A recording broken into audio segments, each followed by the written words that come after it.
বলিউডের দিলবার girl Nora Fatehi কি এবার মন দিয়েছেন ফুটবল মাঠে?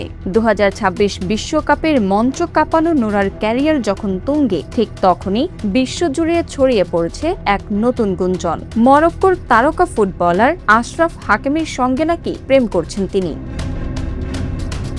এই গুঞ্জনের সূত্রপাত মূলত গত বছর, যখন মরক্কোতে আফ্রিকান কাপ অব নেশনসের একটি ম্যাচে গ্যালারিতে দেখা যায় নোরাকে। তখন থেকেই গুঞ্জন, এক রহস্যময় ফুটবলারের জন্যই নাকি মাঠে হাজির হয়েছিলেন তিনি। আর সেই জল্পনা আগুনের মতো জ্বলে ওঠে যখন পিএসজির এই ডিফেন্ডার নোরার ইনস্টাগ্রাম পোস্টে লাইক দেওয়া শুরু করেন।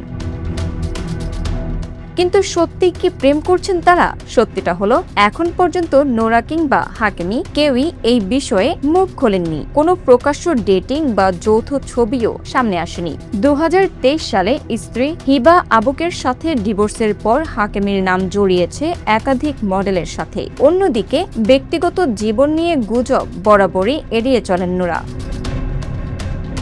তাই কোনো জোরালো প্রমাণ ছাড়া এই সম্পর্ককে শুধু সোশ্যাল মিডিয়ার জল্পনাই বলা চলে। তবে ফুটবল আর বলিউডের এই কথিত রোম্যান্স নিয়ে ভক্তদের কৌতূহল কিন্তু থামছেই না।